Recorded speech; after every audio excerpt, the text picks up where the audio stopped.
Hi, I'm Greg Hunter. This is the weekly news wrap up, the WNW 293 for Friday, July 21st, 2017. Did Donald Trump just signal the end or the beginning of the end for the Syrian civil war in the Middle East? Did he do that? Why do I say that? Well, this was a huge story, I thought, and way underplayed with all the other stories, not as big as this. Trump ends covert CIA program to arm anti-Assad rebels in Syria, a move sought by Moscow. Of course, Washington Post has to get that, sought by Moscow thing and sought by Russia in there. Is this what Putin and Donald Trump talked about for more than 2 hours, at least one of the subjects, at the recent G20 meeting? This would solve a lot of problems for Donald Trump. He wouldn't have to worry about the refugees from there. It would solve a lot of problems for Europe, as that would slow down the amount of refugees. Of course, you still have people getting on inner tubes and swimming out of Libya to try to get to Italy. But that would settle a lot of problems, would it not? And again, Donald Trump, brings this up, and of course, John McCain, who I'm sorry to say has a brain tumor, a nasty kind of, an aggressive kind of brain tumor. Sorry to say that, but John McCain's all up in arms about this. What? You're stopping my war? I mean, this is the same John McCain that when in the past I've held up him getting his picture taken with top Al Qaeda operatives, and I've been harping on this for years. I was harping on this, as far back as 2012, 2011, that they were overtly or covertly arming the rebels. I was reporting on how they basically dumped a bunch of terrorists into Libya. Hillary thought this was a great idea, and that she would, knock out Gaddafi. She did, and she caused a absolute chaos and death and murder, and people willing to get on inner tubes to swim across the Mediterranean to get to Italy to get out of Libya. But I digress. I've been reporting on this, how we were overtly and or covertly, and overtly since 2013. I think it was been going on before that. But we've been arming the Syrian rebels. Well, who are the Syrian rebels? They want you to think it's a bunch of doctors and teachers and police officers who are getting together and take their country back from Assad. No, it's not. It's ISIS and Assad and other terrorist type, radical Islamic extreme groups. Listen, at one point, ISIS was murdering Al Qaeda members because they weren't crazy enough. They weren't extreme enough. And the Free Syrian Army, they didn't have a chance. If Al Qaeda didn't have a chance and they were being beheaded by ISIS because they weren't extreme enough, the Free Syrian Army is toast, which I contend and I submit has been, maybe at one time it was in existence, but I would say it has been in existence for 2010, 2009. So who were we arming in Syria? Al Qaeda, ISIS, that's who we were arming. This is why. This is a covert CIA Why is it covert? We're arming the good guys, right? Wrong. I've been reporting on this, how they've had vehicles sold out, and shipped from the port of Houston with, Mark 1 Plumbing. Remember that, with a phone number on it? People started calling Mark 1 Plumbing because they saw it in a video with a 30 or 50 caliber machine gun with an ISIS machine gun mounted on the back of it. It was sold and sent to Turkey and sent down to ISIS. They mounted a machine gun on the back of it, and they left the phone number and Mark 1 Plumbing on it. Not any fault of theirs, of course. But how we wouldn't shut down the oil program, that they were selling this oil through Syria, through Turkey, and people, family members of the ruling class there were cashing in on this. I've been harping on how they were arming ISIS and Al Qaeda. There's nobody else there to fight ISIS. And finally, an adult steps in the room and says, "Wow, Donald Trump, I think we're going to cut this off." And what does John McCain, the basically warmonger who's had his picture taken with top Al Qaeda operatives, what does he say? "Oh, no, I'll be back. We're going to fight this."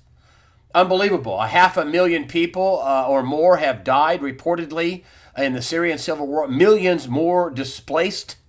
Millions went to Europe. And they're not all from Syria, of course, the ones that went to Europe. But still, what a huge debacle. Huge debacle. And did Donald Trump signal the end or the beginning of the end?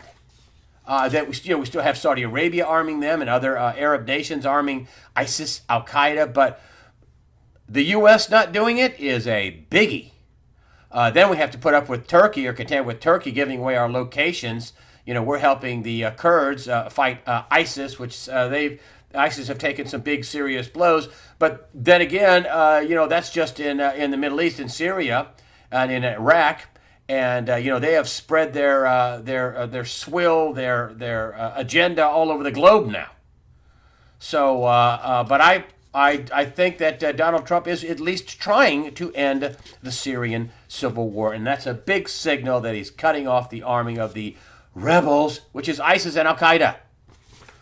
Special Prosecutor Robert Mueller is expanding his probe reportedly into Trump business transactions. I mean, this is, I thought Robert Mueller was supposed to check into Russian collusion. Did Donald Trump sell condos in New York City to Russians? I'm sure he did. Reportedly, it's going back 10 years.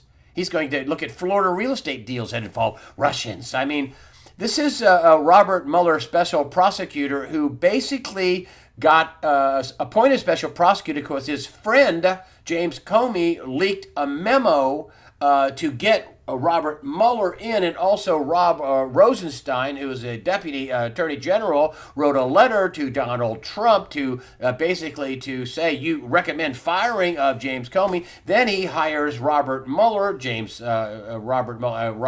Rob Rosenstein hires Robert Mueller to look into the firing of James Comey. The conflicts of interests are astounding here.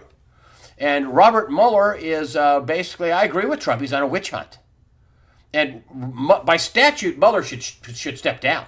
I mean, one of his star witnesses is James Comey. And another thing, Robert Mueller is going into the business transactions when Trump was for sure a private citizen. And he's going in any and all, using what appear to me, any and all means to try to unseat a duly elected president. I mean, that's what his job appears to be. He's got, a bunch of lawyers, most of which were campaign donators to, top Democrats like Obama and Hillary Clinton. You did have one lawyer who donated to both parties, but it's outrageous. You got one of the lawyers that Mueller hired was on the, worked as a lawyer for the Clinton Foundation. That's a big fraud fest, a global charity fraud, which in part they're shutting down, in part, at least the Clinton Global Initiative. But, that there's no accounting of the money. Where'd all the money go? What happened to all the money that was in Haiti? They got, 1 to 5% of that money? What happened there? Why isn't Mueller doing something on that? Mueller should step down because he has huge conflicts of interests. Rosenstein, really, he should step down because he has huge conflicts of interest, but when he's interviewed, I don't see any conflicts there. And the biggest problem that Robert Mueller has is he's got to get a hold of that DNC server. This is the one and only piece of actual evidence, they say, that could prove the Russian hacking, could prove it. And yet the DNC would not turn it over when asked, and the DHS, and particularly the Justice Department under Obama and the FBI under Obama and Comey, would not issue a warrant and just go in and outright seize that important piece of evidence. Why isn't Mueller trying to get that server? I'll bet you we're going to find out that, we used BleachBit on it. We destroyed it with a hammer. Does that sound familiar? So Mueller expands his probe into Trump businesses, and listen, Donald Trump sends out a warning shot saying, hey, listen, if he gets into the family, if he wants to look into Russian transactions with, fine, go ahead, fine. But listen, you're wanting to delve in deep into our family business when I was a private citizen, you're crossing the line. And he is crossing the line, and he should be stepping down, and that is part of the statute. He surely has a huge conflict of interest when James Comey is his buddy that got him the job as special prosecutor. It's unbelievable. I don't know how, and I'm going to go back to this server thing. I don't know how Mueller is going to make this case if he doesn't get a hold of this server in its pristine, pure form, unwiped, unbleach-bitted, undestroyed. If he doesn't get this, it's like having a murder trial and there's no body. So why isn't he going after that? I don't know, because I think he can't go after that. They don't want him to go after that. It's a bunch of Democrats. It's so biased, it's unbelievable. I would say the same thing if it was a Democratic president and the special prosecutor was a Republican who was packing on Republicans who donated to other top Republican candidates. It's absolutely a witch hunt. It's absolutely outrageous. It really is outrageous. And I just think that goes to show you how little there is on the Russian collusion, at least with the Trump administration. The Russian hacking, we don't even know for sure it was Russian hacking. They've got Donald Trump Jr. and Manafort and what Jared Kushner, the son-in-law up there, and the son and his at one-time campaign manager, all in front of the congressional hearings. I mean, there's no there. This is over a year now. This has been going on, and not a single charge has been given. Not a single charge has been levied to any person anywhere. Not a single shred of evidence that said, okay, here is where the Trump administration and his people actually colluded with the Russians to rig the elections. That's not there. They have not produced a single piece of evidence that proves that. And the one piece of evidence that might prove it, which I don't think it would be the Democratic National Committee server or servers. But that's not even brought up. That's absolutely unbelievable. Mueller should be stepping down, and I wouldn't blame Donald Trump one bit if he fired him. And he fired Rosenstein too. He tells Donald Trump that, you should fire James Comey, and then turns around and hires James Comey's friend as special prosecutor. Outrageous. And then says, there's no conflicts of interest anywhere. This is unbelievable. May the good Lord protect Donald Trump, and I think he will. I don't think nothing is going to come of this. It just slows down the president's agenda. It slows down, him trying to get things done for the country. Although he has erased a ton of executive orders from Obama that was a big drag on the community, on the business community. He has gotten a Supreme Court judge in there that will follow the Constitution. I think the bigger story is, and I'll come back to this, is Susan Rice testimony delayed. They want to get former United Nations Ambassador Samantha Power to appear as well about the unmasking of names and who knew what when.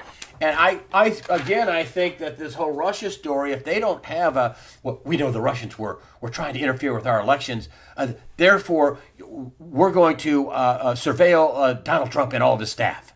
If they don't have that actual proven nugget, that the Russians actually were colluding, with the Trump administration, that the Russians were really trying to interfere. Of course, not one vote has been changed, and every Obama top security official has testified to that. Not a single vote was changed by the Russians. But I think without this red herring of a Russian collusion, Russian tampering with our election story, what you really have is a outgoing administration using all the powers of these intel agencies and law enforcement, the FBI, to try to destroy, undermine, try to get a case for impeachment on an incoming president and his staff. That's the story. That's what I think the story is. And how you can have any kind of Russian collusion and ignore what happened, and I want to come back to this. It's not an old story. It's relevant. Ignore what happened with Hillary Clinton as Secretary of State, who monetized her office, had private servers, that's plural, to hide the fact she was taking treasonous bribes in the form of donations for favors like Uranium One, where a fifth of our uranium production ends up in Russian hands. How that cannot be actual collusion, I don't know. That's absolutely outrageous. And I think all this is really to take the attention away from the real story and the real reason why all this is going on. They're trying to get Donald Trump. They're trying to keep him tied up, find something on him, get him kicked out of office, and we can get away with our crimes. That's what I think's going on. I think they were all involved. You remember this too. The president had his own private email account, non-government email account. He was conversing with Hillary Rodham Clinton with her private server on her HRC private server account. That also wasn't much of a story either, I guess, in the mainstream propaganda media, and that's what it's turned into, just propaganda media. So I think Donald Trump has a right to call this a witch hunt. And incidentally, his interview with the New York Times, I want to bring that up, where he blurts out about Jeff Sessions. He didn't say it meanly. They said he was in great spirits. The reporters at the New York Times said Trump was in great spirits. Well, I think he's winning. People want to tell you that they're not winning. I'll talk more about that in just a minute. But I think he's winning, and that's why they're so upset. But, he blurts out that, if Jeff Sessions, if he would have told me he was going to recuse himself, and again, he recused himself, in my opinion, for a completely phony, red herring witch hunt investigation, which he shouldn't have done. And questions around him have really been answered. He didn't do anything wrong. He had a secret meeting with Kislyak, the Russian ambassador. No, he went to a party, and Kislyov's there, and he says, hey, man, how you doing? But anyway, I digress. And, he blurts that out to the New York Times reporters, and, people are all up in arms about, Donald Trump, he's attacking his friends, and, should Jeff Sessions resign? And, listen, I think he was just being honest. I think he was talking off the top of his head. He may have been giving, the press a nugget so they would not be hitting him up so hard on the repeal and replacement of Obamacare, which is basically turned into a big fizzled out dud disaster because of the Republicans who are against Donald Trump and also the Democrats. They don't want to see Donald Trump have any successes whatsoever, even though American people want Trump to have successes. But I think that I make not much of that. I mean, the damage has been done. I think he's got a right to be pissed. I think Jeff Sessions could have protected Donald Trump from, bogus witch hunt stories, and he didn't do it. And I don't think it's a big deal. And I think maybe he was doing that to throw out a nugget to the press. They would, a shiny object. Or maybe he was doing that to send a message to Sessions and Rosenstein to say, hey, you better do your jobs. Or I don't know. I don't know, but and it could be just him. Hey, I'm being honest, and I'm really upset about that, and I think it was a stupid move, and I have to agree with him. I think it was a stupid move by Jeff Sessions. Although I like Jeff Sessions, I think he's going to do a good job as Attorney General, and I don't think he's going to be asked to step down or anything else.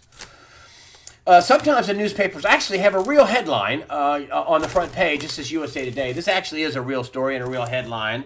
But the story, when you read it, Obamacare fails, splinters GOP, and they talk about what's going on in this fail and how there it could be 30 million people that won't have insurance, and it's all about the people getting the free stuff.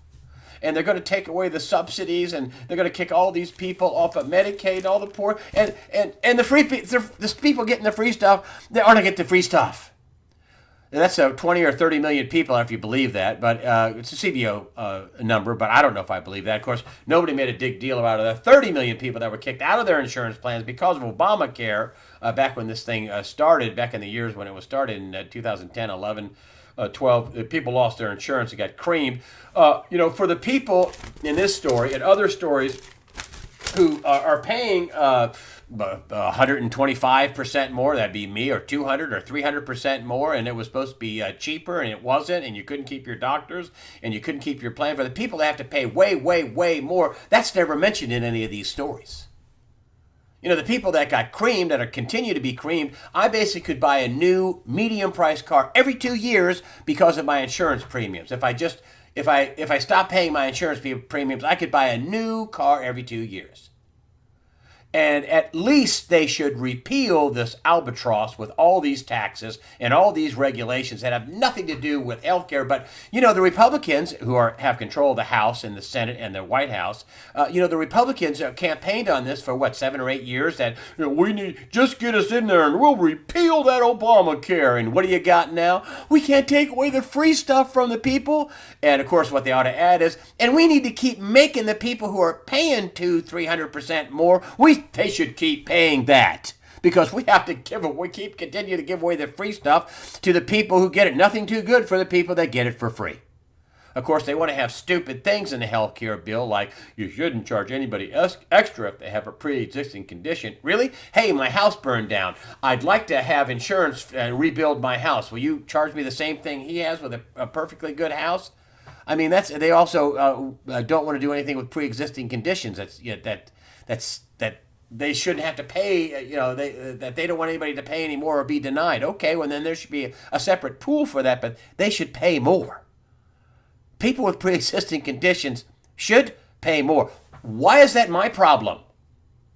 I mean, I don't get the free stuff, and I'm not a rich person, and most people in this country are not rich people. It's this whole Obamacare, and I think this is what it's designed to do, is killing small business.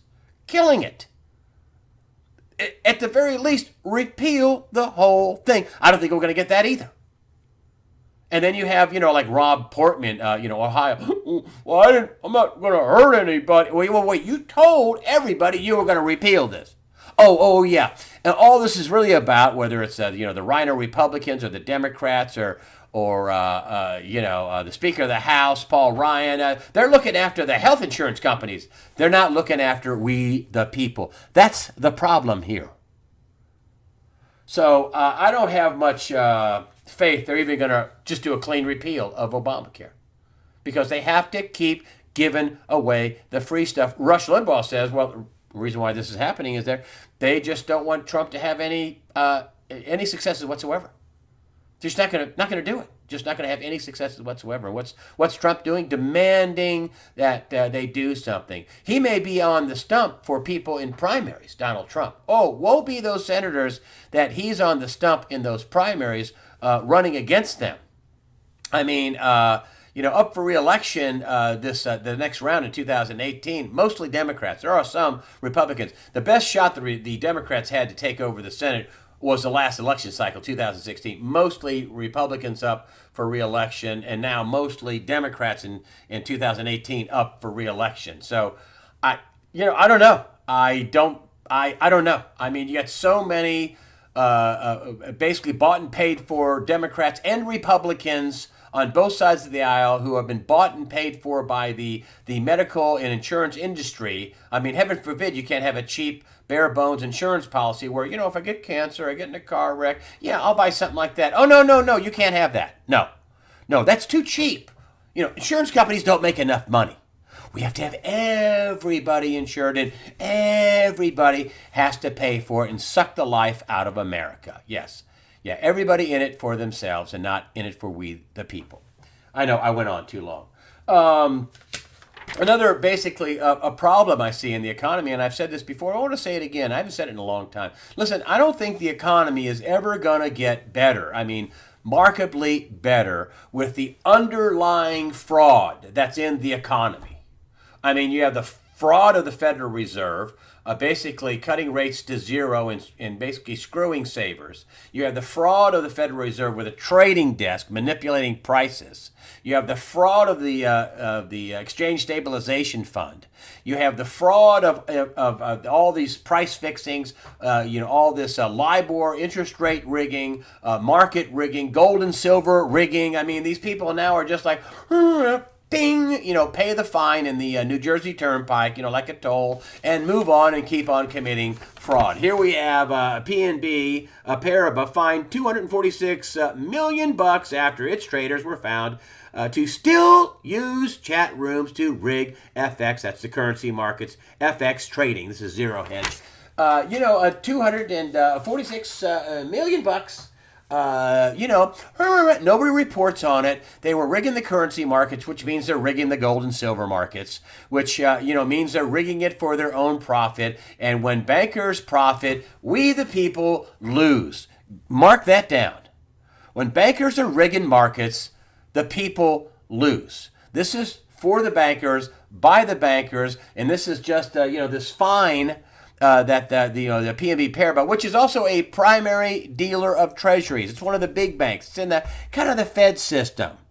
PNB Paribas is a primary dealer of treasuries. Nobody goes to jail. The fine is paid by shareholders, essentially. The fine should be paid by the people committing the crime in the top brass that don't know this is going on. I didn't know what was going on. Yeah, well, you should have, and you should pay this fine. You should give up all your bonuses and all that stuff would stop. And you put a few of them in jail, and boy, that stuff would stop. But they don't.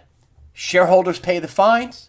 Nobody goes to jail, and free to do it again and pay another fine. You notice how they say still use chat rooms to rig, means they were using it before, and it's all felony trading violations. Another thing that we have, and this goes to the how things are going, and that we could have a big shutdown, and we could have some big black swan. And here's a little tip of the iceberg story. Customers shut out of accounts for hours during Bank of America system outage.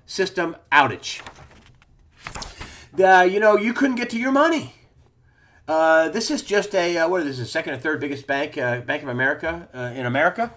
Primary dealer of treasuries, and people got locked out of their bank accounts.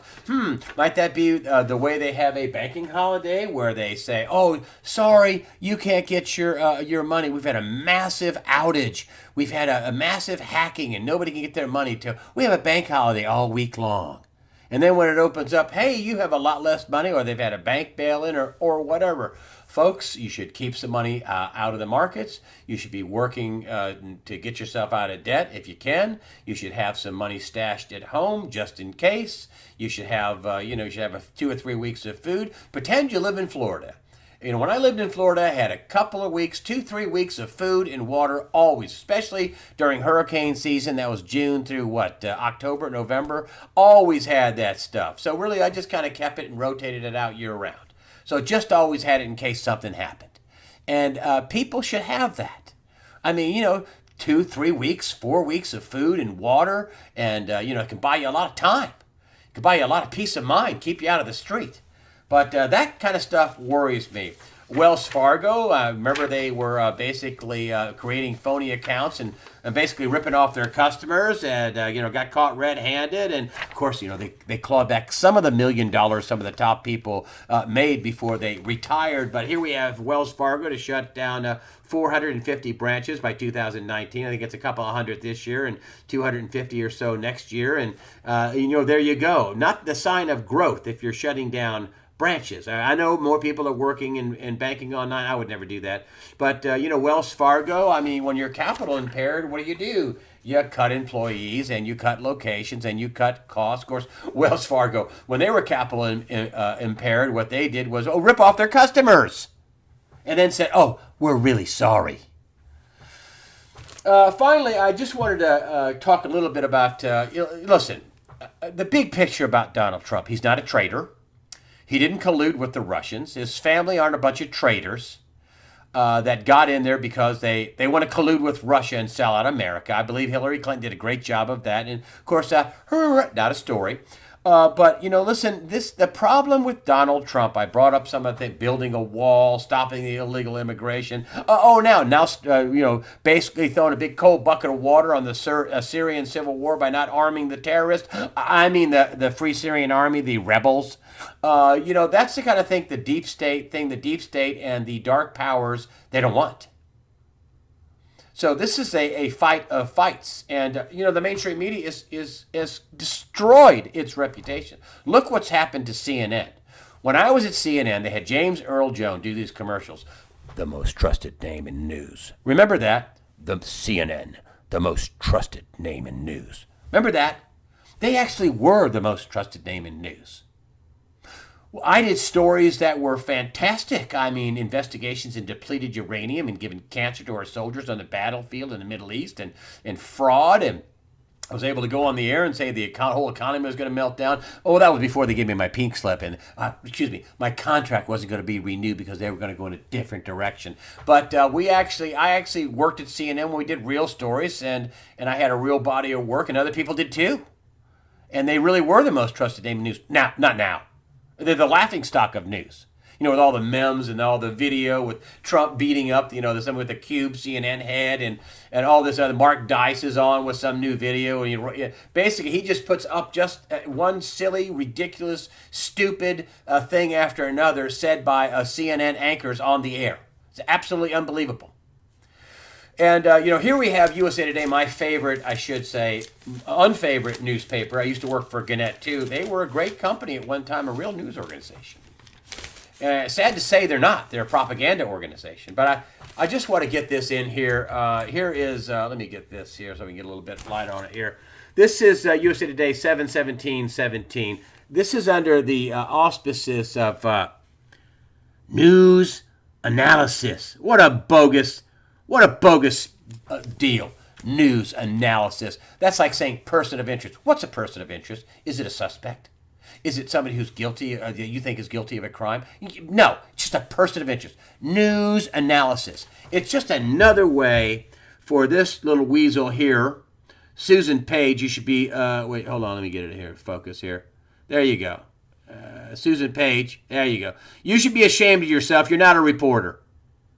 You are being used as a propaganda tool. You are a shill. You should be ashamed of yourself. I don't know what you're smiling about. You are a tool of a propaganda newspaper. But yet they say it's they hide the fact that this is an op-ed piece posted above the fold of the newspaper so they can make Donald Trump look bad. Can Trump revive his struggling presidency?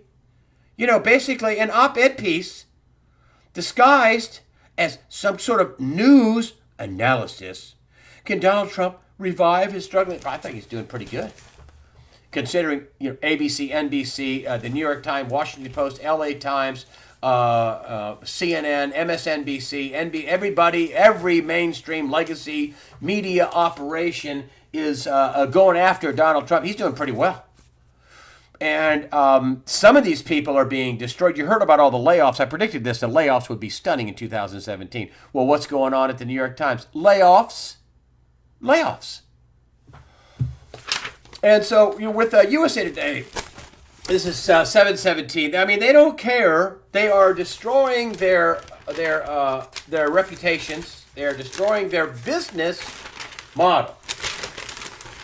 I just want to get this to this page here in just a minute. They are destroying their business model.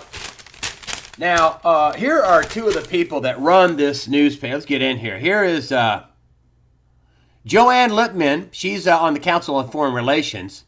Gannett Chief Content Officer of USA Today. Joanne Lippman. Take that in. Gannett Company President Robert Dickey and USA Today President... Whoops. There we go. John Zidich. You got that? Let me get this focus here for you. There you go. There you go. John Zidich, USA Today President and publisher John Zidich. These three people should be fired. They should be absolutely canned, fired. They should be shamed into stepping down with nothing. I don't know why would I say that. Well, let's just go back to, I used a 10-year chart, which really isn't fair, for Gannett, because they broke off to Tegna, which was all their TV station. I think it's 46. And then their newspaper division broke off. So you have Gannett in the newspaper division, which is what the USA Today is. And then you have Tegna, which is a separate company now. But GCI. But here's a fair comparison. So since the beginning of the election season, that's about on or about January 1st, 2016. That's the unofficial, official, whatever you want to call it, the beginning of the election season. Actually, it started before that, but surely that's a good point to start to take a look at the performance of GCI, which Gannett USA Today is the flagship news organization. So here's a little something I worked out. GCI. This is YahooFinance.com. This is January 1st, 2016. It was $14.84, January 1st, 2016. Now, I've been telling you how all through the election season, how USA Today was unfair, it was biased, it was way biased for Clinton. You never saw anything bad about Clinton. You saw some terrible thing about Donald Trump, and then you saw Hillary Clinton wants to cure AIDS. Some terrible thing about Donald Trump, and Hillary Clinton wants to cure Alzheimer's. I mean, that was actually one of the real headlines they had on the front page of USA Today. But look at the performance of this. And here is July 20th, 2017. The stock is now $880, thereabouts, $880. It bounces up and down. A 40% loss in what, 18 months? A 40% loss of shareholder value in 18 months. mainly because of the three people I showed you at the beginning of this little segment. How in the world can you suffer a 40% loss in 18 months and keep your jobs? Shareholders should be firing them all. That's the best metric of all to tell you how basically people aren't buying what they're selling. And don't tell me that this stuff went to the internet. USA Today has a huge internet platform, and people aren't buying what they're writing. They're not telling people the truth. They've turned into a propaganda arm. I'm not saying all the stories are phony, but I'm saying most of the political ones sure as heck are. I wouldn't believe any of their polls. I wouldn't believe almost anything they'd say about Donald Trump. They invent phony stories to make Donald Trump look bad and lie to you and tell you that it's news analysis when it's not news at all. It's just their crappy opinion, and it's one that they wanted to try to continue to destroy Donald Trump. And that's really what is going on here. And that's the battle we face, the battle between good and evil. And evil ain't winning. Oh, why do you think they're so upset? They were winning when Obama was president. They were happy. Everything was good.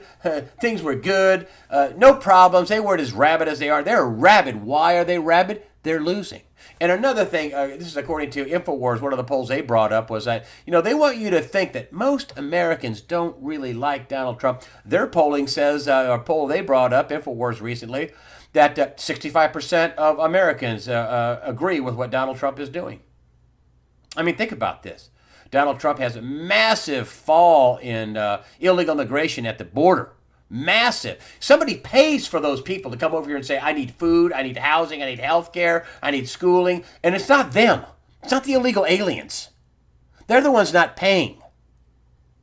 And, and Americans that live here, like the African-American community that the Democrats think they love so much, oh yeah, they're still on the bottom of the barrel.